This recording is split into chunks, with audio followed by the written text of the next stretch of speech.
What's up? This is Rebel Radio. What up? What up? This is DJ Newmark. This is Peanut Butter Wolf. It's your boy. It's okay. Keep checking out Rebel Radio. Rebel Radio. This is Rebel Radio. We're in the place right here. Rebel Radio is going down. Would you say Rebel Radio? Oh, wait. Let's do it again. Rebel Radio.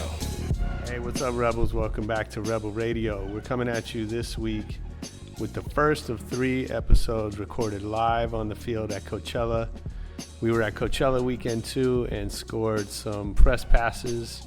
We're able to get backstage with the artists and performers and sit down and do some quick interviews. They're not quite as long as our usual shows, but we were on the run. You'll definitely hear some background noise, maybe some bass thumping from Coachella. It's loud out there if you've never been. If you didn't know, Coachella is my favorite music festival in the world. I love everything about it. We can have coffee and I'll tell you all about why Coachella is so great, but I'm really excited to be coming at you live from there. First up is going to be my man Jesse Flemming. He's the founder of DoLab. If you don't know the DoLab, they throw great events, including the Lightning in a Bottle Festival, which some people say is kind of like a mini Burning Man.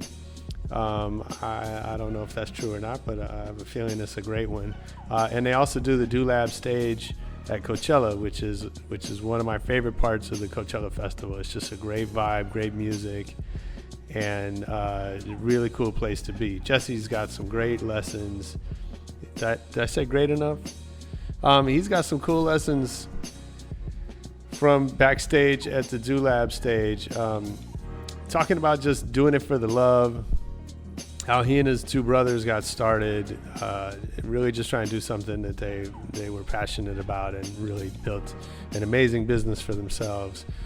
He talks about how they run it like a family and the upside and downside of that. There's definitely a cost to running their business that way, but those are the choices we make.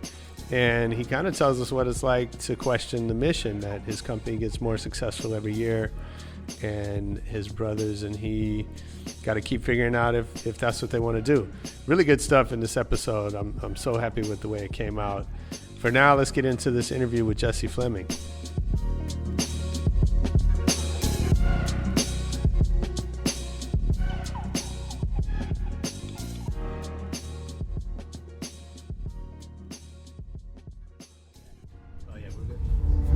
Check. Nice. Well, thanks for making time, man. I know it's a lot going on this weekend, so yeah, it's my pleasure. I appreciate it, absolutely. So I'm a huge fan of what you guys are doing. I gotta confess, I've been coming to Coachella since the beginning, and last year somehow I discovered the DoLab stage. I don't know. Since the very beginning, you've been coming? Yeah. So we worked on Coachella at the beginning. Yeah. I had a street team company that they used to promote the show the first couple of years until they didn't need street teams anymore. Yeah. And then I produced the official after party for a couple of years. Nice. Until they decided they didn't need after parties anymore. Yeah. Smartly. So I go way back with those guys, and yeah, I've been coming.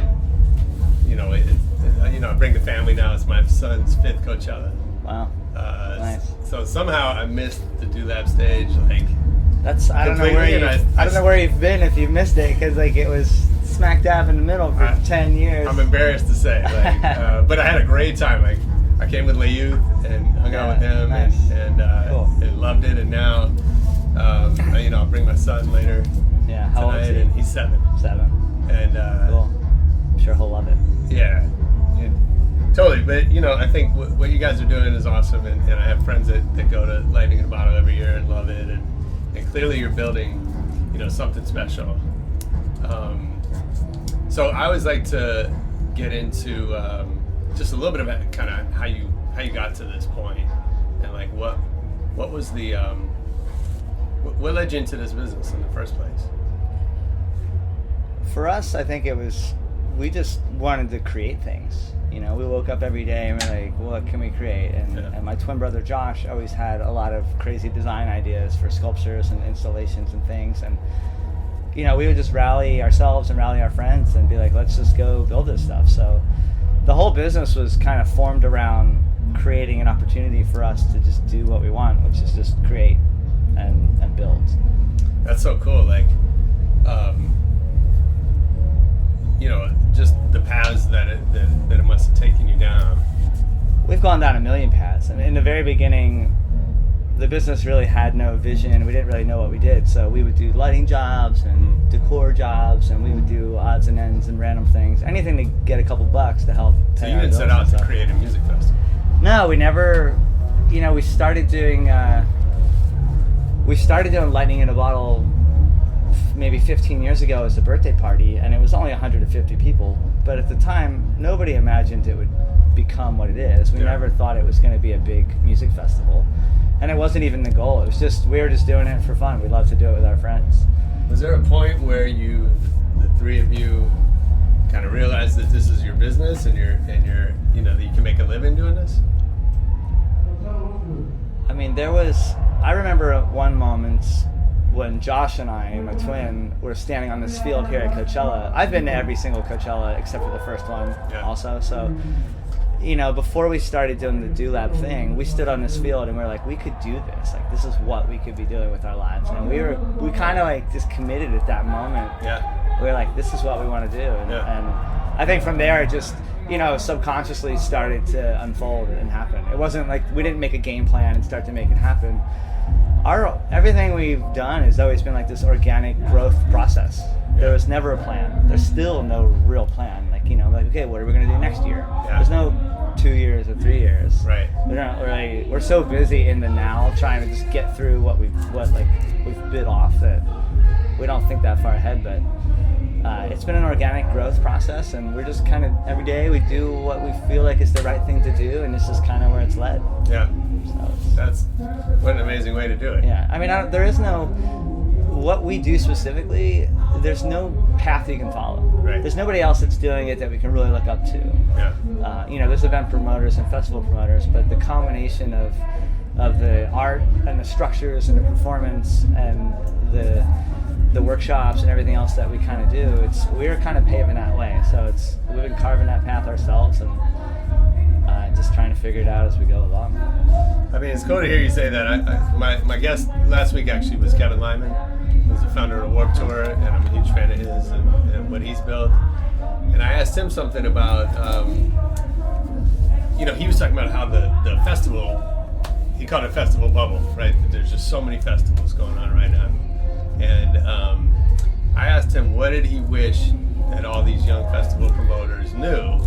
And he said, kind of what you just said, that like, take your time and build your brand, build the thing that's special about what you do, and don't just like bite off everybody else.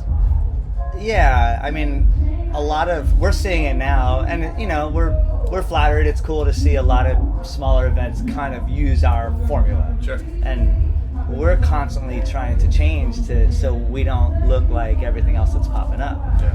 And it's really challenging to try and stay different, especially when you've been different for so long and all of a sudden you're not different anymore because everybody's doing it. So what's an example of a change like that? Well, we're trying to create, lighting in a bottle, we're trying to create a lot of new areas and interesting places for people to congregate. We call them interactive areas, for lack of a better term. But just what we try and do is mash up ideas and create these small, intimate environments where human interaction can take place. We're trying to get people away from big stages and try and get them down, strip everything away, and get people face to face, where you're going to meet a stranger and you're going to make a lifelong bond potentially, or meet your future wife or husband or just best friends. And we get so much feedback, and that's the exciting stuff for us. Like people that their lives are changed, or they met their best friend, or they met their wife, or all those things. So I know the community, is a big part of what you guys do and what drives that. So how do you decide what feedback to listen to, and what to kind of keep internal? You mean feedback from people? Yeah. I mean, you can't really decide what to listen to or not. Like, once you hear it or once you read it, it affects you. When I read a negative comment, it bums me the fuck out. Sure. Even if I read 1,000 amazing comments, that one comment, that one punk ass kid that's like snarky or saying some shit, that's what really like grabs me, and only because I want that kid to be happy. Right. I want to figure out how to get that guy and have him realize, like, wow, this is really cool. So Yeah. I don't think you can pick and choose what feedback, but it all affects us. Yeah. But the positive stuff, I mean, we get so many people that are inspired and blown away, lives changed, and the same way that, Coachella changed our lives when we were young, or Burning Man changed our lives, and now what we do is doing that for a lot of other people. And I think through all the trials and tribulations and all the struggle, that makes it worth it in the end for us, because if we're not, this was never about money for us. Even in the beginning, it was always about creating. The whole thing is a platform so we could just create things, and now it's more of a platform so we can reach people and inspire young people, which I think that they need it. I mean, Coachella's amazing for what it is, but it's a corporate festival. Sure. I don't think that people are getting the most amazing experience that they could be getting out there. So talk about that a little bit, because you're here. You've got kind of your own thing, but you're in the context of Coachella, right? Which is it's one of the world's biggest stages, if you will. Why is that a good idea for you, and why is it a good idea for Coachella? I mean, for Coachella, I think it's a good idea because it helps them tap into the underground and tap into something that they're not already tapping into. I mean, their lineup is huge and it's diverse, and they're hitting a lot of different genres, but what we bring to the table is something totally different, and it's really hard to understand. So unless you're in it, or it's like a part of your life, I don't think that Paul Tollett and the rest of the people that are running the show could necessarily dive into the underground and put it together. So I think for them it really works, and I think they're pretty stoked about it. For us, in the early years when we were younger, it was just a lot of fun, and it really helped us reach more people. Every year we reach thousands of people out here that otherwise wouldn't know about the DoLab or Lighting in a Bottle. And it allows us to find the ones that are really searching for something more than they're offering here, and kind of bring them to LIB. So it's been good for us in a lot of ways for a long time, but I'll tell you what, we're struggling with a little bit. It's hard to, like, the party that's going on out there, and the kids, the scene out there, it's not where our heart's at. Right. It's not what we started doing this for, and it's hard every day to be like, okay, well, we're gonna throw this raging party again for all these privileged kids, and meanwhile the rest of the world is struggling, and there's all this crazy shit going on. I'm really struggling with, like, what are we doing this for? Like, what's the real point here? I mean, I've seen in other interviews you talk about kind of evolving what you do beyond sort of parties. Yeah, I mean, I think we're still, like, these are just conversations we're having now, and it's something that I'm feeling really strongly where I can't ignore it much longer. I'm not ignoring it, but LIB is a start. Like, we're definitely trying to branch out with a lot of educational components. We really want our festival to be, the music's a big part of it, but we really want people to come and learn. We want education to be exciting, and have people come and get involved in different organizations, and kind of get involved in activism, and try and get out there in the world, not just tune out all the time, which is what people generally like to do. Sure. So I think in the near future, hopefully, we're going to launch some new programs and try and use the power that we have with our audience to get people involved and get people out there to do some really good things in the world. Let's go. Yeah, I don't know exactly what that is yet, but that's where it's going. Right. I personally need a little bit of downtime to focus. We're just from one to the other. You don't really get to think. Yeah, I mean, I'm sure that's the challenge of production, right? Is show day's coming, right? So, yeah, I mean, our whole team is out there in those offices producing our festival just in a month. Yeah. So it's kind of crazy to be here doing this, hosting a huge party, but also simultaneously producing and building in our shop. Like I said, there's probably 20 people back there cranking away day and night, and so it's a lot. We've gotten to a point where we bite off a lot. We're like, oh, we can do all this stuff, and then once we start to do it, we're like, holy shit, what did we do to ourselves? But we'll get through it. And then we'll rest for 2 weeks, and we'll be like, we're never gonna do this again, fuck this shit. And then 2 weeks later, we'll be like, let's do it. Yeah, we just do it again every year. It's like we say we're never gonna do it again. Like, we're done with Coachella. Fuck this. We're never doing it again. And then like a month later, we're just like, all right, we'll do it. It's hard, you know. We just once you get the rest, we can't help ourselves. How do you and your brothers kind of help each other through that, or how do you tell me about the partnership? It's really interesting. It works really well because the three of us all have like our own unique skill sets. You know, I'm more of a music guy and a content curator. You know, like I read a lot of books. I like to think about speakers and workshops and talks and music, especially. Josh, my twin, is an amazing designer, so all the structures, stages, all the artwork, design elements, that's kind of his domain. And Dee Dee is definitely more of like the logistical minded. You know, we can send him into the most serious meetings surrounded by police and fire officers and CHP and counties, and he can sit in those meetings and he can just charm everybody at the table and deal with all the really crazy stuff that Josh and I are like, we're like, we can't do that. We'd be in there swearing and cursing and storming out. But so it works really well. We complement each other well, and you know, so we trust each other. We're each going to handle our own shit. So sometimes if somebody gets overloaded, we help each other out. We also have an amazing team of people. I mean, three of us kind of steer the ship, but there's dozens of people that are constantly working on these projects with us that are amazing. So, and you've talked about those people as a family, and obviously you work with your family. Yeah, I mean, our organization is a big family. We've said that from the beginning. Most of the core people that produce our festival and run our company have been with us since the beginning. And we've all grown up together. We've all learned the ropes together, learned how these things work together. And, you know, some people live together. We all party together. We all hang out together. There's been a lot of relationships that have happened over the years. It's all very intertwined. But so that's kind of like the opposite of corporate America, right? Which is so impersonal, disconnected. It is, yeah, and it's interesting because the bigger we get, you know, there's a lot of challenges. I mean, when you're working with people that you love and care about, you can't just let those people go if it's not working out. Or if you do let people go that you care about, it's really hard. It's a really difficult experience. So sometimes, you know, or sometimes if you know somebody really well and they're a good friend, they don't respect you the way you need to be respected, or they don't listen to what needs to be done the way you need it done because they don't necessarily respect you in the same way. So there's definitely a lot of challenges, but I think if you're working with a bunch of strangers and nobody is really close to each other, I think that would kind of suck.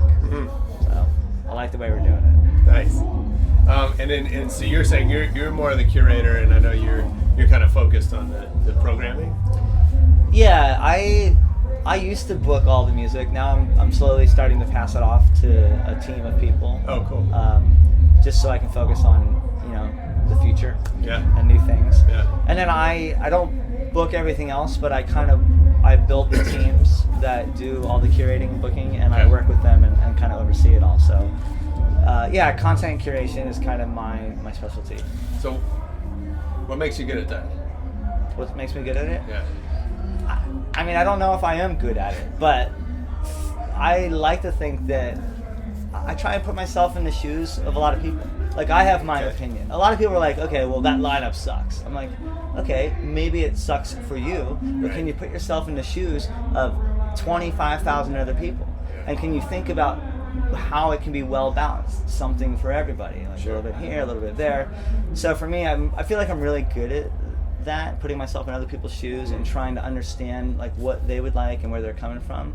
And not having to be like, this is what I want to see, but this is what I think that everybody is going to want to see. I think that's what makes a good curator. What's the hardest part of that? I mean, for us, the hardest part is not being able to afford to do what we really want to do.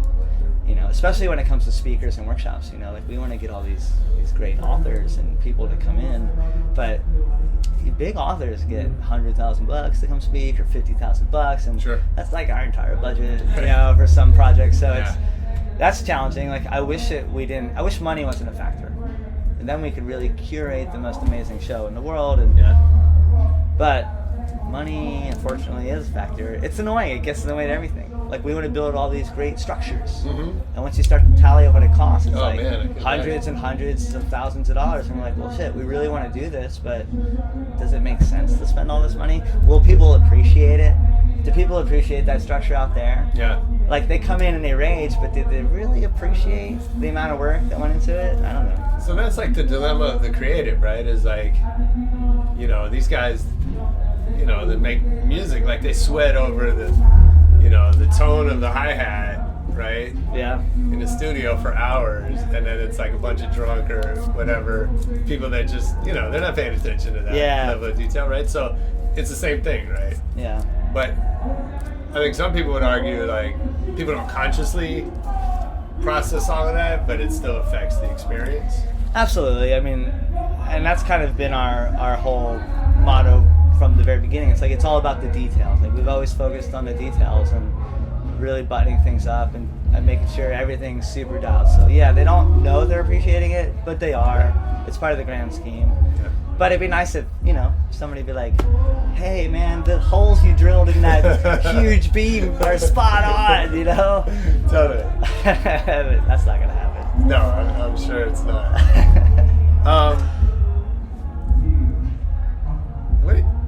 Is there one decision that's had the greatest effect on your career?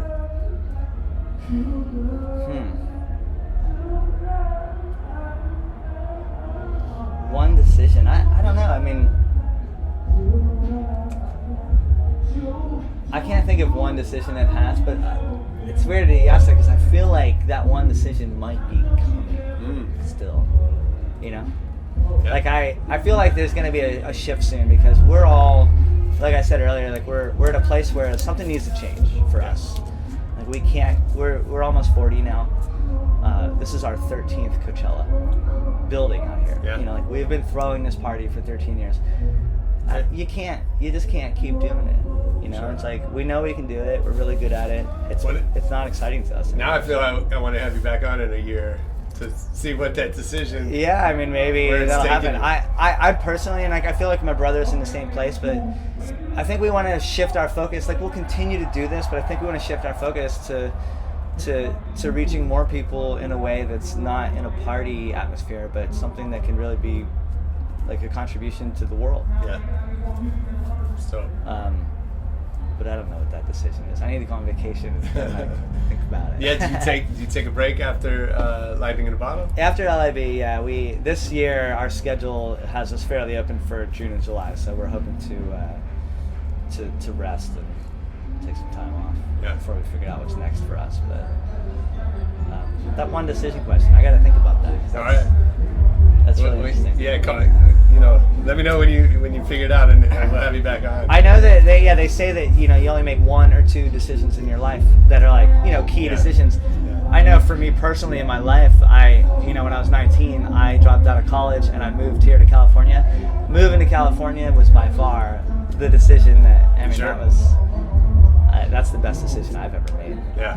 But that wasn't a company decision. That was just me. Still, that's a big one. Well, we usually do this, like, you know, we try to go for an hour, but, you know, we're going to cut it short. I don't think we're going to make it in No, here for definitely not.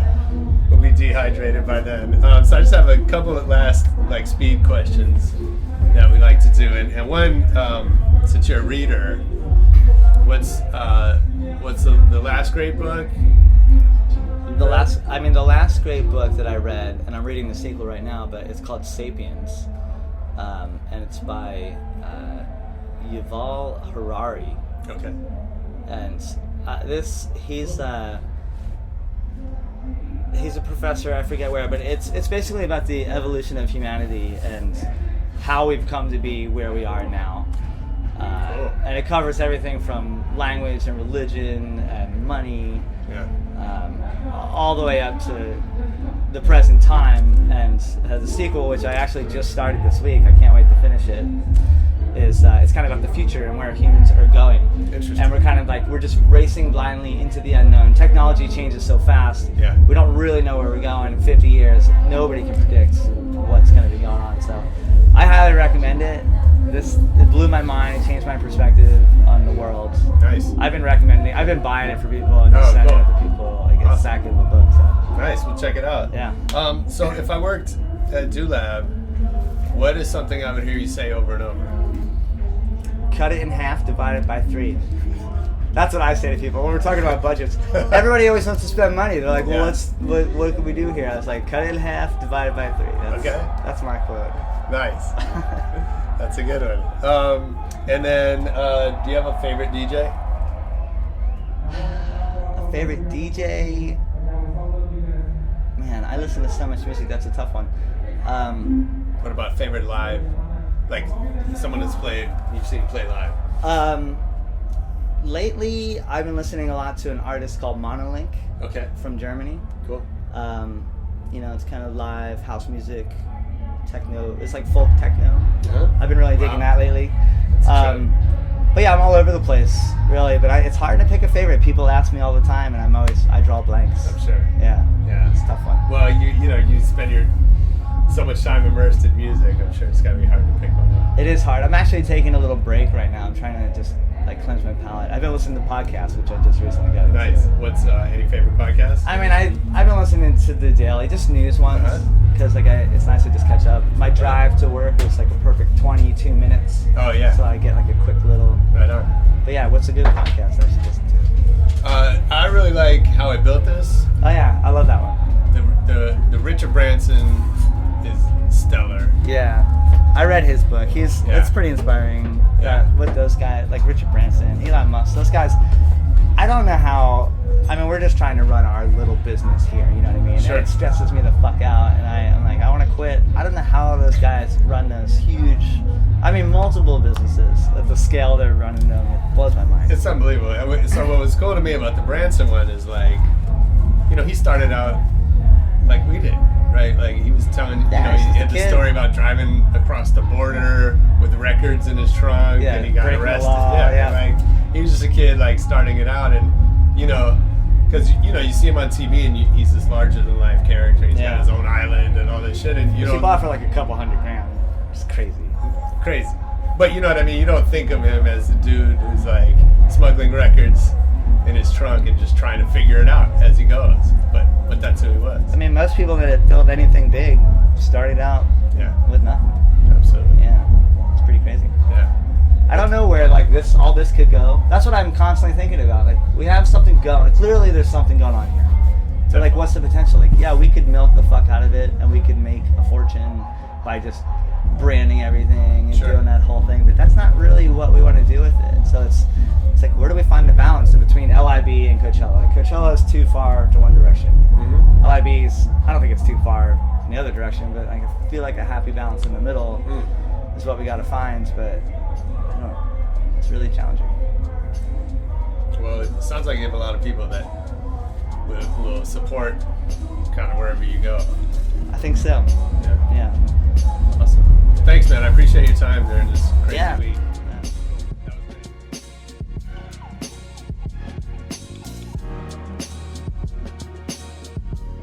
Yo, that's a wrap. That was Jesse Flemming, founder of the DoLab live at Coachella. I hope you enjoyed it. Leave us a review on iTunes. Hit us on Facebook, Twitter. Make sure you check out our YouTube page for videos from every episode. And most importantly, come back next week for more Rebel Radio.